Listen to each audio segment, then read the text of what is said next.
interativa. E hoje a gente vai responder a pergunta da matéria mais acessada durante essa semana, que foi a Conheça os Bairros da Elite Manauara. A gente vai responder aqui a pergunta: o que é um bairro de elite? A matéria teve bastante repercussão no site e também nas redes sociais. E quem vai ajudar a gente com essa questão é o Pedro Paulo Cordeiro, do Conselho de Arquitetura e Urbanismo do Amazonas, que está aqui com a gente. Bem-vindo. Boa tarde. Pois então, gente, eu acredito que vocês já estejam vendo aí a matéria, que é uma das matérias da nossa parceria com o Jornal do Comércio, que é uma publicação de economia tradicional aqui da cidade e bastante respeitada. Olha só, matéria: Conheça os Bairros da Elite Manauara. Muito bacana. Tá, olha só, o selo do Jornal do Comércio. E essa matéria falava a respeito dos bairros aqui de Manaus, que são aqueles que têm os imóveis mais valorizados e tudo mais. Agora eu passo a bola aqui para o Pedro e pergunto: o que é um bairro de elite, Pedro? Bom, um bairro de elite é aquele bairro que tem a melhor infraestrutura. No caso, tem calçadas, asfaltamentos, energia elétrica, é servido por ônibus e, logicamente, tem toda uma rede de comércios e serviços que dão apoio à questão habitacional. Entendido. E aqui em Manaus, na matéria cita aí bairros como Ponta Negra, Dom Pedro, Vieira Alves. Aqui em Manaus, quais são os bairros que a gente pode afirmar que são bem servidos dessa infraestrutura? Bom, na verdade, os bairros que ficam na zona centro-sul de Manaus, todos eles são muito bem servidos, né? No caso, como você citou, Adrianópolis é um bairro bem servido, a questão do Parque 10, Flores, são um bairro bem servido com toda essa infraestrutura. Tá? A questão é que a formação desses bairros vão se dando uma continuidade, inclusive a inserção de políticas públicas, né? E que aí, logicamente, existe uma grande especulação imobiliária também. Exatamente. Vem a valorização dos imóveis. Sim, e tudo mais, não é? Sim. Ou seja, quanto melhor toda essa gama de objetos, isso acaba valorizando mais, né? Isso acaba gerando um problema também, que é a questão da segregação urbana que nós temos. Quando você fala em continuidade, você disse que os bairros eles são formados, né, e vão crescendo em continuidade. Você está se referindo a quê? Aquelas invasões ou aqueles bairros que se formam ao redor dos bairros mais conceituados? Bom, são aqueles bairros que se formam ao redor, né? Ou seja, essa segregação ela ocorre porque não existe uma política pública contínua, tá? Que dê vazão a tudo isso, certo? Principalmente na questão de moradia. Então, as pessoas querem estar próximas, logicamente, aos bairros que são mais bem servidos. E por isso que você começa a encontrar, principalmente nos igarapés de Manaus, toda essa questão das ocupações informais. É interessante isso. Pelo que você está me falando, começou a formar aqui na minha cabeça uma história, né? O bairro é planejado, ele vai crescendo, adquire toda essa infraestrutura, porque a gente sabe que a maioria dos bairros aqui em Manaus não são planejados, né? Sim. As pessoas vão morar lá e depois que esses serviços vão aparecendo. Lógico. Mas pelo que você está me falando, parece que ele vai desenvolvendo, aí ele vai adquirindo aquela característica de bairro comercial, as pessoas vão saindo de lá, não moram mais lá, vão para outros bairros. É isso mesmo? Sim, ocorre isso. Existe o que nós chamamos de uma expulsão dessa população. Ou a própria população de um bairro acaba indo para outro. Fala mais para a gente sobre essa expulsão.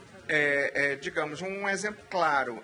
Antes, no caso, a elite de Manaus ocupava a questão do centro da cidade. Joaquim Nabuco, aquela parte da Igreja dos Remédios, né? Passou-se a época da borracha, veio a estagnação econômica, então toda essa população, toda ou parte dela, se mudou para a Vila Municipal. E aí depois surgiu o Parque 10, entendeu? Então o Parque 10 foi se desenvolvendo, hoje é um centro comercial, tanto Parque 10 quanto Flores. Existe um grande centro comercial, né? Você encontra de tudo, encontra bancos, encontra cartórios, entendeu? E isso facilita a vida das pessoas, inclusive na questão da mobilidade, isso é muito útil, tá? Logicamente, as pessoas acabam vendendo, né? E acabam indo para outros bairros também mais distantes.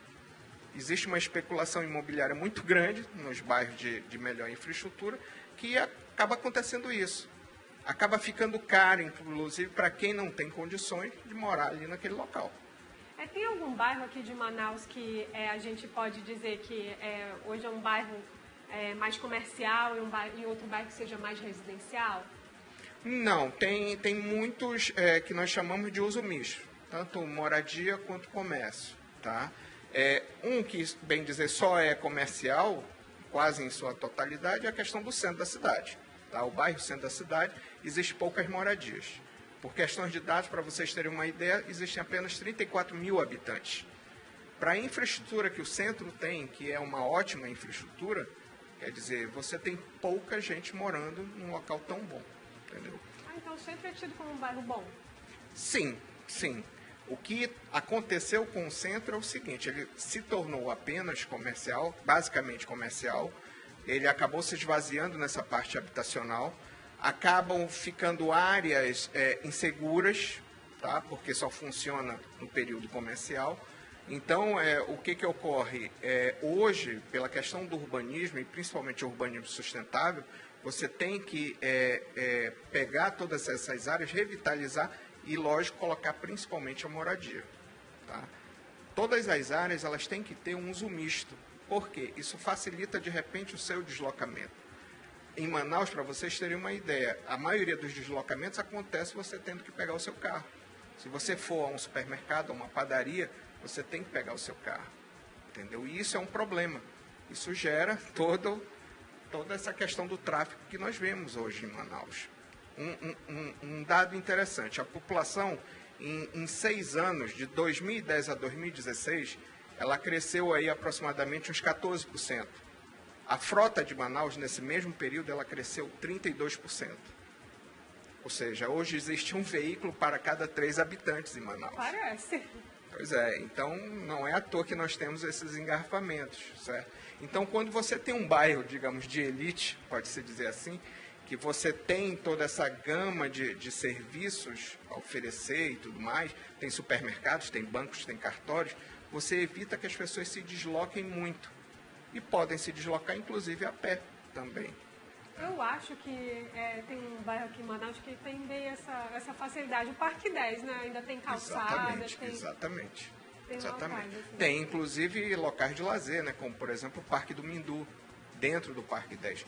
Então, quer dizer, toda essa gama, isso facilita, digamos, a qualidade de vida do cidadão.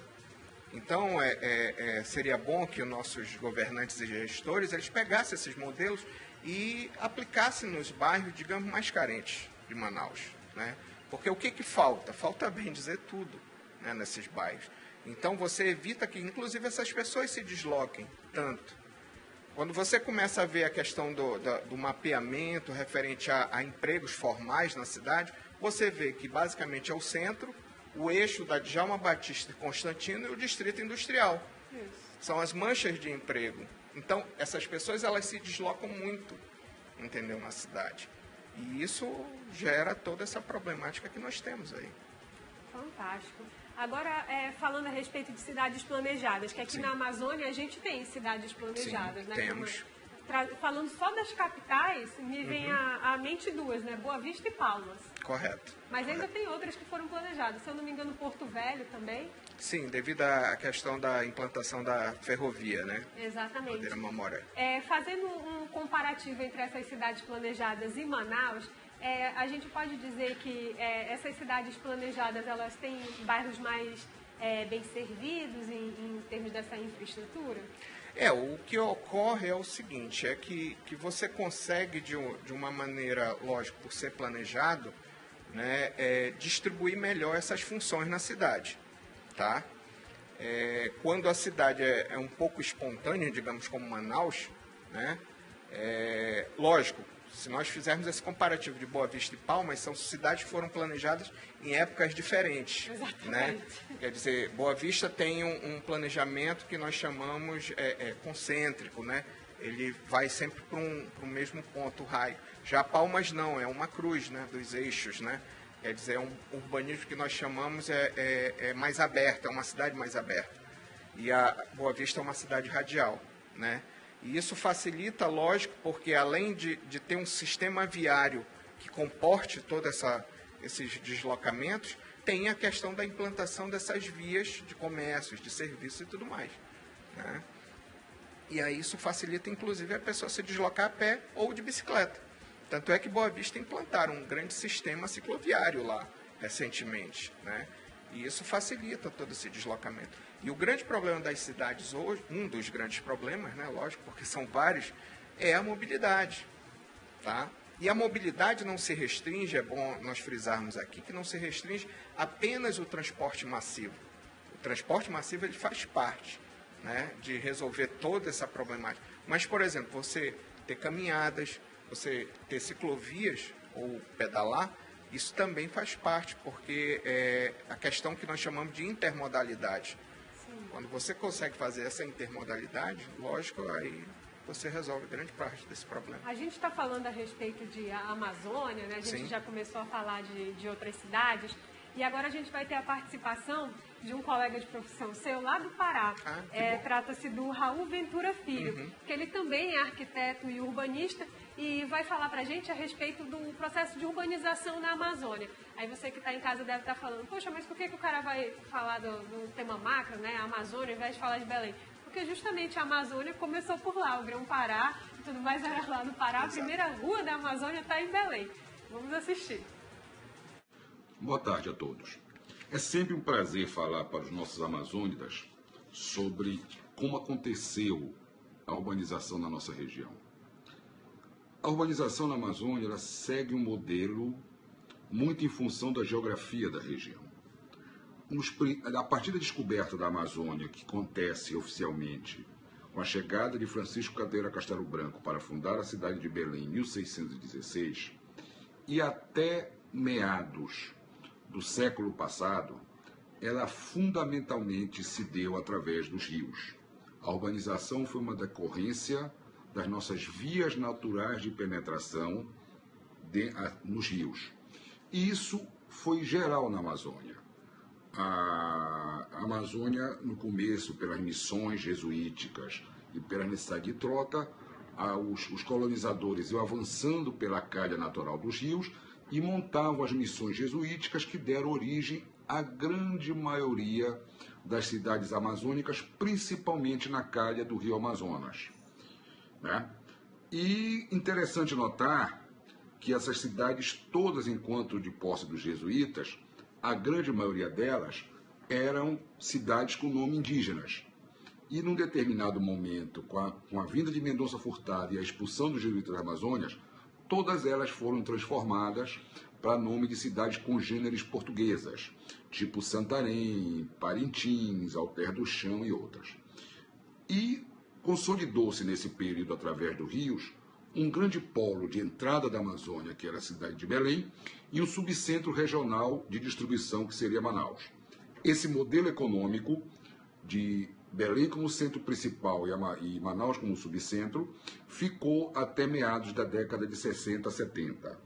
A partir daí, Manaus se consolida como um centro regional na Amazônia Oriental e Belém se consolida como um centro regional na Amazônia Ocidental.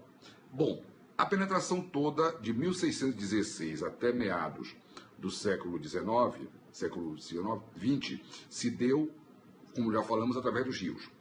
A partir do século XX, começam a aparecer as vias de penetração. Primeiro no estado do Pará, com a construção da ferrovia Belém-Bragança rumo ao Maranhão. Aí nós temos o início das cidades localizadas fora do eixo natural, da calha natural dos rios. E esse processo se acentua a partir da década de 60, com a construção das grandes rodovias de integração nacional, como Belém-Brasília, Santarém-Cuiabá, ligando Manaus ao resto do país, década de 60, década de 70. E começam a aparecer as cidades localizadas ao longo das rodovias. Fantástico, obrigada, Raul, por ter feito o vídeo e mandado para a gente.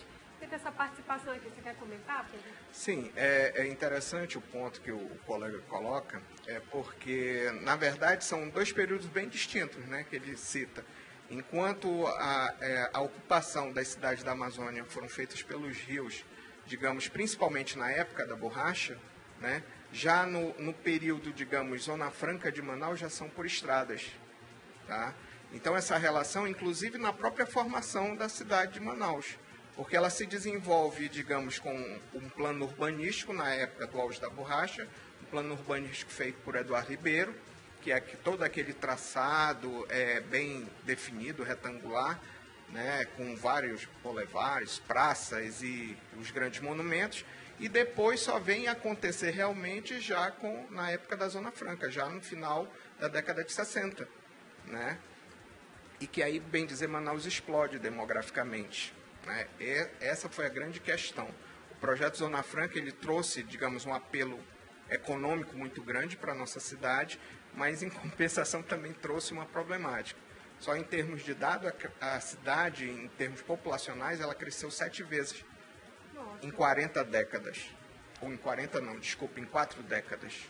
É muito expressivo, né? Pois é, digamos, em pouco tempo. E, lógico, os governos não conseguiram acompanhar com o planejamento necessário tudo isso. E aí nós temos esse problema de moradia, o problema de mobilidade que nós temos hoje, né?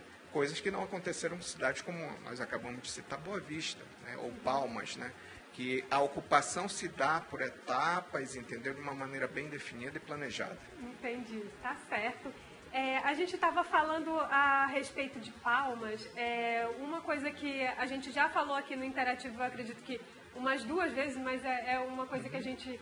É um assunto que está muito em voga, que as pessoas cobram muito, né? A respeito de arborização. Sim. É necessariamente uma cidade planejada ou uma cidade espontânea, se é que a gente pode dizer assim, elas precisam, as cidades espontâneas precisam ser necessariamente planejadas para poder ter essa questão da arborização, desse contato com a natureza que as pessoas sempre tanto cobram e ainda atribuem, né, às altas temperaturas a ausência disso? Sem dúvida. O que ocorre é quando você faz, digamos, um planejamento urbano de uma cidade, você prevê diversas coisas, que vai desde a acessibilidade, a questão da arborização urbana, né, que acaba reduzindo o impacto das ilhas de calor que são formadas. É muito fácil você ver, eu sempre gosto de citar um exemplo, caminhe ao meio-dia na Getúlio Vargas e depois caminhe ao meio-dia na Cosme Ferreira. Você vai sentir a diferença, exatamente, do que é uma arborização. Ainda bem que você falou da Cosme Ferreira, se fosse a de João Batista ali perto do Eldorado. Pois é. Então, o que acontece? Manaus ela é pouco arborizada, ela perdeu muita massa vegetal com essa ocupação que eu falei espraiada. Tá? E o que acontece? Então, nós temos que começar com uma arborização intensiva, principalmente nas vias e nas calçadas. Tá? Não precisa a cidade ser planejada para isso acontecer. Não, em momento algum. Em momento algum. Por exemplo, vou citar o que aconteceu em Nova York, para você ter uma ideia. Em 88 fizeram um programa de arborização para plantarem 1 milhão de árvores. Em 7 anos eles conseguiram atingir a meta. Isso é planejamento. Fantástico. Agora a gente falando a respeito do futuro. A gente tem aqui em Manaus, eu acredito que mais bairros espontâneos do que bairros planejados. O que pode ser feito a médio prazo para poder proporcionar uma qualidade de vida e uma infraestrutura mínima, como essa que a gente acabou de citar, nesses bairros que são espontâneos? O que tem de acontecer é o que nós chamamos de políticas públicas contínuas. Tá? Nós não iremos conseguir resolver esses problemas, principalmente desses bairros, a curto prazo. Nós vamos iniciar, inclusive, planejando a curto prazo. A médio e longo prazo, nós iremos conseguir resolver. Por quê? São diversos problemas. Nós temos problemas com moradia, alinhamentos de lotes, falta de calçada às vezes, né? A questão da infraestrutura que não existe, ou se existe é precária, né? A questão do esgotamento sanitário, tá? Isso é um problema, saneamento básico em Manaus. Apenas 24% do esgoto é tratado. Quer dizer, para uma capital como a nossa, ou seja, os nossos igarapés e cursos d'água, eles recebem toda a carga de poluentes possíveis, entendeu? Então, quer dizer, isso tem que ser resolvido a longo prazo. E é algo que eu sempre digo, as políticas públicas, elas têm que ser alinhadas, desde a esfera federal, estadual e municipal. Por que estadual? Porque, logicamente, nós concentramos 90% das riquezas de todo o Amazonas, tá? E, lógico, uma descentralização também seria necessária. Um exemplo, fizeram uma ponte, né, para Iranduba, certo? Mas não há nenhum planejamento, tá, de ocupação de Iranduba. Está acontecendo da mesma forma que aconteceu com Manaus, de uma maneira espontânea. Tá? Então é necessário que se tenha todo um cuidado e, lógico, investimento, não só financeiro, mas referente a planejamento a médio e longo prazo. Na sua opinião, o que pode acontecer com essa ocupação que está se dando lá em Iranduba? Você acha que a gente pode ter problemas semelhantes aos que a gente tem nas ocupações irregulares aqui de Manaus? Acredito que sim, porque tudo é um processo, né? Quer dizer, estão instalando diversos empreendimentos. Lógico, não são os moradores de Iranduba que vão morar lá, são os de Manaus, tá? Só que não tem a questão dos serviços básicos. Você não encontra um hospital, você não encontra nem posto de saúde. Quer dizer, você vai vir, logicamente, realmente para a cidade de Manaus, né? Então, é necessário que comece a se planejar não só Manaus, mas inclusive todas as cidades da região metropolitana. Exatamente. Fica aí a provocação, né? Exato. Para a gente refletir a respeito. Pessoal, agora a gente tem as 5 matérias mais acessadas durante a semana.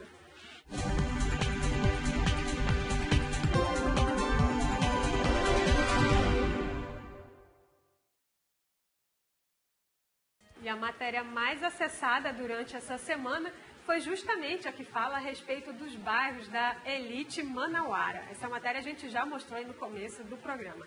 A segunda matéria mais acessada diz respeito às imagens divulgadas pela Survival Internacional dos Yanomami, do grupo Yanomami Isolado, fotografado lá em Roraima.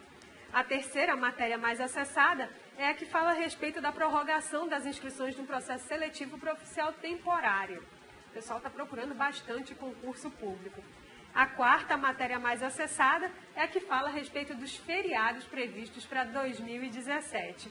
E a quinta, como não poderia deixar de ser, está marcando aí, olha só, confira os looks de Joelma da gravação do primeiro DVD solo. Vocês sempre acessando bastante a editoria de entretenimento. Agora o programa já está terminando, eu quero pedir as considerações finais a respeito do assunto.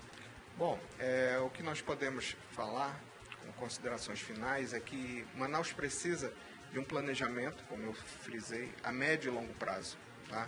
Enquanto nós não tivermos essa questão, todo esse tratamento, de certeza Manaus vai continuar padecendo. Vou, só para finalizar, citar um exemplo de Medellín. Medellín era uma das cidades mais violentas do mundo. Tá? Em 15 anos ela conseguiu reverter esse processo. Hoje é uma das cidades mais criativas e inovadoras do mundo. Tá? Então, lógico, se eles conseguiram com muito trabalho, persistência, continuidade, acredito que nós também podemos conseguir. Eu ainda acrescento mais. Se não me falha a memória, a Colômbia tem um plano de ciclomobilidade bastante elogiado, não? Sem dúvida, sem dúvida. E, inclusive, esse plano tem exatamente aquilo que eu lhe falei, a questão da intermodalidade. Ou seja, o ciclista ele vai até um transporte massivo, que é um BRT também, né, deixa a sua bicicleta na estação, pega esse transporte massivo, vai para o trabalho, volta e assim sucessivamente. Tá? Essa é a chave para se solucionar a questão da mobilidade. O que é mais interessante é que é uma cidade aqui da Amazônia. Sim. Né? A gente está falando de um país aqui da Amazônia. Exatamente. Tá certo. Obrigada pela sua participação. Obrigado Obrigada também. aí ao Conselho por ter disponibilizado o Pedro Paulo para a gente. Você lhe agradece. Nada. Pessoal, e é isso. Continuem nos acompanhando pelo portal amazônia.com. Nós também estamos nas redes sociais, Facebook, Twitter e Instagram. É só você procurar portal Amazônia tudo junto que você vai nos encontrar. E também contribua mostrando aí as cidades de vocês, a Amazônia pelo melhor ângulo, que lógico é o de vocês. Postem nas redes sociais as fotos com a hashtag Minha Amazônia, que com certeza vai aparecer nos perfis do portal Amazônia nas redes sociais. E é isso, pessoal. Obrigada pela sua audiência. Na semana que vem tem mais. E não esquece, acesse portalamazônia.com.